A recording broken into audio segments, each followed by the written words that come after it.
West Connacht was a kingdom of Gaelic Ireland, associated geographically with present-day County Galway, particularly the area known more commonly today as Connemara. The kingdom represented the core homeland of the Connachtas Briúin Seóla kindred, and although they ruled, there were smaller groups of other Gaels in the area, such as the Delbhna Tir Dha Locha and the Conmhaícne Mara. It existed from 1051 onwards, after the Ó Conchobhair, kings of Connacht, pushed the Ó Flaithbheartaigh to the west of Lough Corrib. For their original territory of Maigh Seóla.Iar Connacht remained a subordinate túath of Connacht until the 13th century, after which it was more independent. Galway upon its founding was originally governed by the Ó Flaithbheartaigh of Iar Connacht, but with the rise of the clan Ricardburgs, a Norman family, it was captured in 1232. Around this time much of Connacht in general fell to the Burkes. Galway's Norman oligarchy later achieved a quasi-independent status to carry out its trade, but there always lingered the threat of it being reconquered by the Gaelic Ó Flaithbheartaigh, particularly during the 14th and 15th centuries. The Normans placed a sign on the gate of the city saying, "From the ferocious Ó Flaithbheartaigh, O Lord, deliver us." History. Coastal túath of Connacht.Iar Connacht came into being during the 1050s, under the kingship of Amhil Mac from the Ó Flaithbheartaigh. This clan had originated as part of the Connemara, specifically the Briúin Seóla kindred, and were also known as the Muintir, claiming descent from Murchard Mac Meaning. They were kings of Maigh Seóla from the 9th century onward. The plain lying on eastern side of Lough Corrib and owed fealty to the kings of Connacht. Maigh Seóla was a rich and fertile land, and during the kingship of Éadí and Delbhna there was a conflict over it, between the kings of Connacht and the Muintir. The Ó Conchobhair got the better of the conflict, and the subsequent descendants of Amhil Mac gradually began relocating west of Lough Corrib into Iar Connacht. Prior to the aforementioned events, the lands to the west of Lough Corrib were under the Delbhna Tir Dha Locha and the Conmhaícne Mara. These two groups were distinct from the Connachta in general. The Delbhna were under the Mac and the Conmhaícne Mara were under the Ó. These peoples subsequently were subordinated to the new Iar Connacht under the Ó Flaithbheartaigh. The túath, although part of Connacht, continued to come into conflict with the kings of Connacht at times. For instance, Éadí Ó Flaithbheartaigh being killed in 1079 by Ruaidhri in Arsaid Buaid. Ruaidhri himself was the foster son of Flaithbheartaigh Ó Flaithbheartaigh, and in a political coup, Flaithbheartaigh became king of Connacht for 1092 to 1095. Having blinded Ruaidhri, Flaithbheartaigh was himself overthrown and later killed by members of Ruaidhri's Ó Conchobhair family. With the rise of political forces in Munster to the south, namely the Mac of the Connachta and the Briúin of the Dalgais in Thomond, tensions between the Ó Conchobhair and the Ó Flaithbheartaigh cooled somewhat. Iar Connacht suffered several significant invasions from Munster during this time, including during the reign of Conchobhair Ó Flaithbheartaigh, who was the first governor of Dungallamhay and died there in 1132 defending the fort from Cormac Mac. His successor, Ruaidhri Ó Flaithbheartaigh II, was killed in 1145 after an invasion from Munster. Towards the end of the 12th century, a quarrel in Iar Connacht between two brothers of the Ó Flaithbheartaigh emerged. Conchobhair Ó Flaithbheartaigh was killed by his brother Ruaidhri Ó Flaithbheartaigh. Cathal Crobdeag arrested this Ruaidhri in 1197.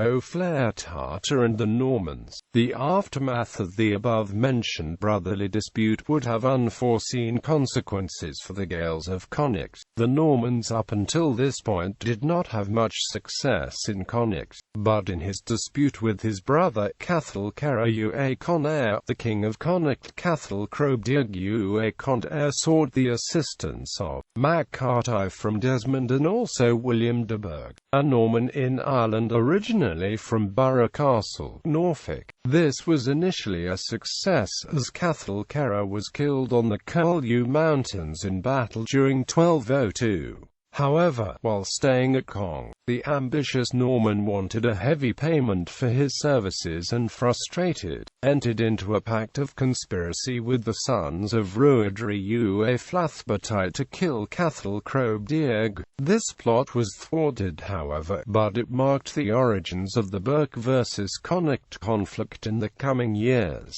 Since the middle of the 19th century most of Connachta has been generally called Connemara, largely due to the emerging tourist industry of that time. Diocese of Annaghdown. The religion which predominated at an official level in Connacht was Catholic Christianity. The territory of Connacht was associated with the Diocese of Annaghdown under the Bishop of Annaghdown, which had been formed in 1179. It was not mentioned at the Synod of Rathbresale of almost 70 years earlier, where the short-lived and firmly Ó Conchobhair influenced Diocese of Cong, based on the Augustinian Cong Abbey, was mentioned instead. List of kings. Kings of Maigh Seóla Don Mac Cumascach, died 752. Maelin Mac Cathmoffa, died 848. Murchard Mac Meanic, died 891. Urchard Mac Murchard, died 943. Donchard Mac Urchard, died 959. Brian Mac Maelruinade, died 959. Moiredarch Ó Flaithbheartaigh, died 1034. Murchard and Chapel Ó Flaithbheartaigh, died 1036. Cathal Mac Ruairi, died 1043. Amhulgade Mac Cathal, blinded 1051. Kings of Connacht. Cathal Mac Teiganan, died 1059. Ruairi Ó Flaithbheartaigh, died 1061. Adh Flaithbheartaigh, died 1079. Mac Adh Flaithbheartaigh, died 1091. Flaithbheartaigh Ó Flaithbheartaigh, died 1098. Brian Ó Flaithbheartaigh, died 1117. Moiredarch Ó Flaithbheartaigh, died 1121. Conchobhair Ó Flaithbheartaigh, died 1132. Ruairi Ó Flaithbheartaigh, died 1145. Adh Ó Flaithbheartaigh, died 1178. Conchobhair Ó Flaithbheartaigh, died 1186. Ruadhrí Ó Flaithbheartaigh, alive 1197. Murtor Ó Flaithbheartaigh, died 1204. Ruadhrí Ó Flaithbheartaigh, Florida, 1214. Adh Ó Flaithbheartaigh, died 1236. Moro Ó Flaithbheartaigh, Florida, 1244. Ruairi Ó Flaithbheartaigh, Florida, 1256 to 1273. Taoiseach of Connacht. Brian Ó Flaithbheartaigh, died 1377. Adh Ó Flaithbheartaigh, c. 1377 to 1407, built the church at Annaghdown. Domhnall Mac Adh Ó Flaithbheartaigh, 1410. Donald, the son of Hugh Ó Flaithbheartaigh, Lord of West Connacht, was slain by the sons of Brian Ó Flaithbheartaigh at a meeting of his own people. 1417. Rory, the son of Ó Flaithbheartaigh, Rory, the son of Dermot Ó Flaithbheartaigh, and 16 others of the Ó Flaithbheartaighs, were drowned in the Bay of Umalia. Murchard Mac Brian Ó Flaithbheartaigh, 1419.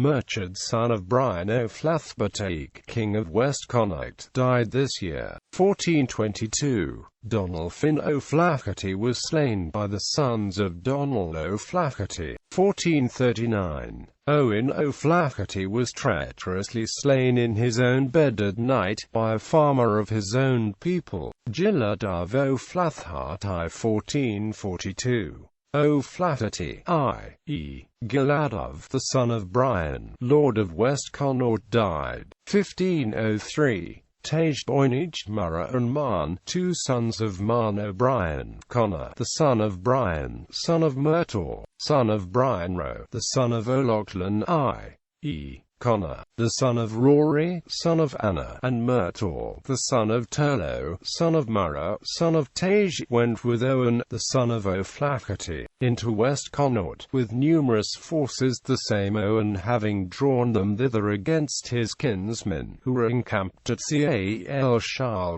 awaiting them. The O'Briens and Owen attacked the camp, and carried away praise and spoils. The sons of O'Flaherty and the people of the country followed in pursuit of them, so that a battle was fought between them, in which the sons of Man O'Brien and Owen O'Flaherty were slain by the O'Flahertys. Aodh O'Flaithbheartaigh, Florida, 1538, M1542.15. A crew of a longship came from West Connacht to Tir Connell to plunder and prey. The place which they put in at was Retrian Muintar in Tir Bofen. When Turlo, the son of Maigh Seóla of Tir Bofen, received intelligence of this, he made an attack upon them, so that none of them escaped to tell the tale of what had happened, except the chief and captain, namely, the son of O'Flaherty, to whom Maigh Seóla granted pardon and protection, and he sent him home safe. Outside his protection, to Conmhaícne Mara.